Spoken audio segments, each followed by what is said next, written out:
everybody, what's up and welcome back. If you're new here, I'm Liz, and today, the day that you're watching this, I'm actually having surgery. So if there's a little delay in my videos, I apologize.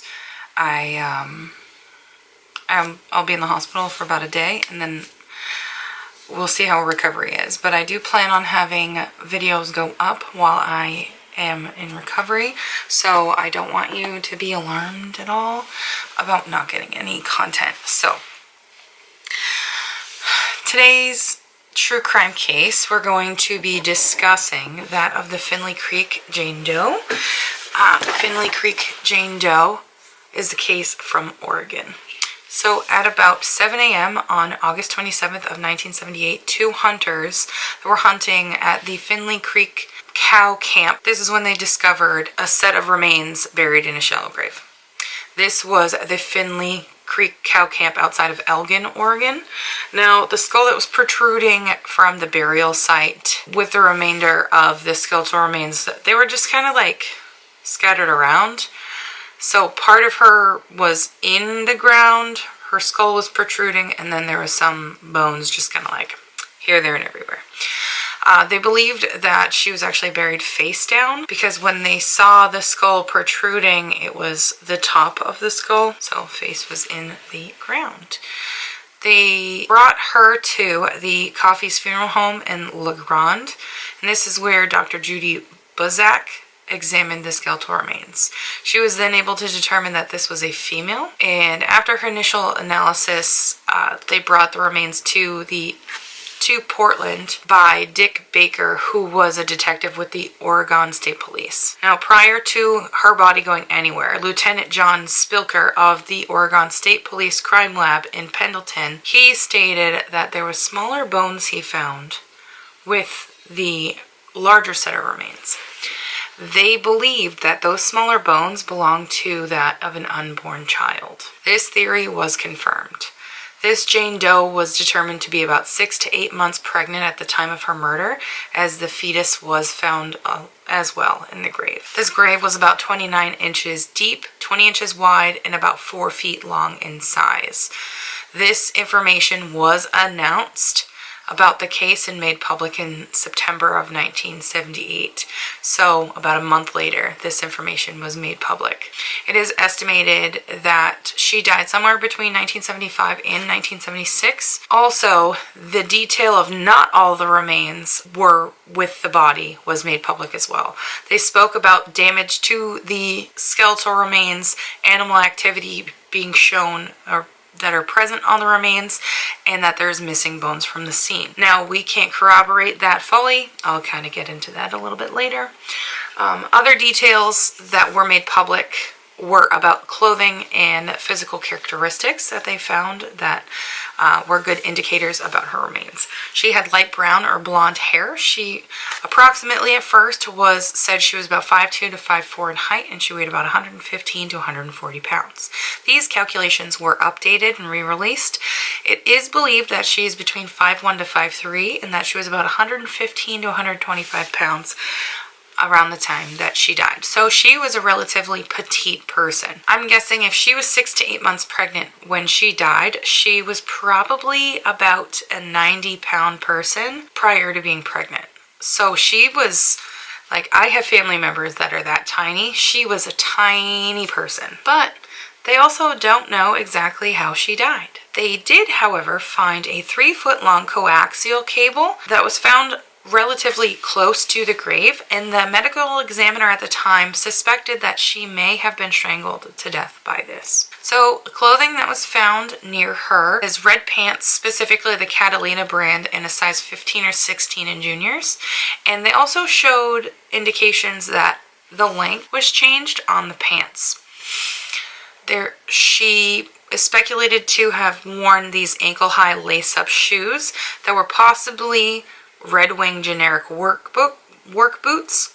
Also, a white halter top with a floral pattern was found. There was also remnants of other unknown clothing and a zipper that was found near her remains as well. Based on these clothing items, I don't think any of these were hers. So the pants, she probably altered them herself because of her height. Now, work boots like that are something that are generally given out in like a homeless shelter. And also a white halter top with a floral pattern. I mean, unless it's a bralette, I don't think a pregnant woman is going to want to wear those. So, unless you are in dire need or a dire situation. So, between 1978 and 1990, there was an abundance of reports and leads about this case. One call in particular was a ghost call, and this ghost call came into the Oregon State Police hotline, and this was about a pregnant woman named Tina Bradford who was in the area around 1977. So that kind of time doesn't really fall in line with when they think that this Jane Doe died. At the time, Tina Bradford was in the late stages of her pregnancy, and she was with a man named Paul Warmack. The relationship between them was never confirmed, and this lead never came of anything.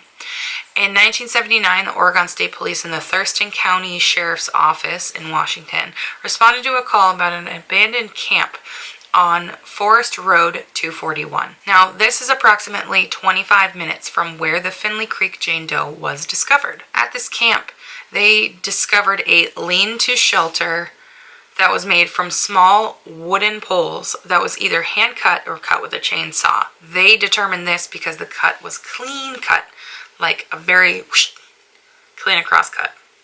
There was also a large fill-in hole that was a 6 by 6 by 6, so 6 feet by 6 feet and 6 feet deep. That contained various items that included cooking materials, toiletries that included 30 to 40 stay-free mini pads, a canteen with Tessie on the side with marker, like put in marker on the side, and a pair of boots with the names Fox, Holman, and Stepeton on them. Now, Stepeton is an interesting one, correct? The following day, the Oregon State Police got information about this name, of which a relative of the Stepeton family had reported his wife missing years prior. The person they're talking about is James Sanchez. Now, James Sanchez reported his wife missing in 1976, and that she possibly went back home to Toledo, Ohio. He had never heard from her after that. Now, this was completely false. The reason of this is because it was made public in 2020 that Dana Sanchez was alive, so that's James Sanchez's wife, and she was well alive after 1976, and also there was a divorce decree in Washington State in 1978. So that was completely put to rest. And for some unknown reason, this infuriated me when I read this. For some unknown reason, in 1990, this case was considered closed for some reason, and all of the evidence was ordered to be destroyed by the Union County DA, Russ West. The evidence was destroyed, so everything that they found with the remains was all destroyed. But, this is a good thing. The woman and fetus were sent to Walla Walla Crematory to be cremated. So we don't know specifically whether or not they actually were cremated. This is because as of 2020, the remains of the woman and the fetus are considered lost. Great, right? Well, thankfully enough, there was a volunteer task force that was put together, made by 2 researchers. Sorry, I'm out of focus. These 2 researchers were Jason Futch of Portland and Mel Jetterberg of LeGrand. This was in 2019. Now, Jason had been looking into this case since 2018, January to be specific, and Mel started looking into the case earlier of 2019. Now, this team was established, and they were communicating with the medical examiner's office in Clackamas to help in aid of the identification of the Finley Creek Jane Doe. Now, they also contacted Anthony Redgrave of Redgrave Research in 2020 to work on a facial reconstruction of the Finley Creek Jane Doe. The facial reconstruction was developed, and a major point of this team is they want to find the remains of the Jane Doe and of the fetus. This is so that they can send the remains out after having a successful DNA distraction, if it's possible, then sending that DNA to Parabon. That way Parabon can then help in possibly identifying this Jane Doe. There has been some women that have been ruled out in regards to this case. That is Sherry Pickle, Dana Lou Sanchez, Melanie Flynn, Laura Flink, Rita Jolly, Lori Partridge, and Teresa Fitton. As of now, as of 2022, we still don't know who the Finley Creek Jane Doe is. They are working hard in trying to find out exactly who she is. I really hope this woman and her baby get their names back, because nobody deserves to not have their name. That, my friends, is the case of the Finley Creek Jane Doe, and if there's any updates in this case, I will be sure to put it up in another video. I hope you guys enjoyed, and I'll see you guys in another one.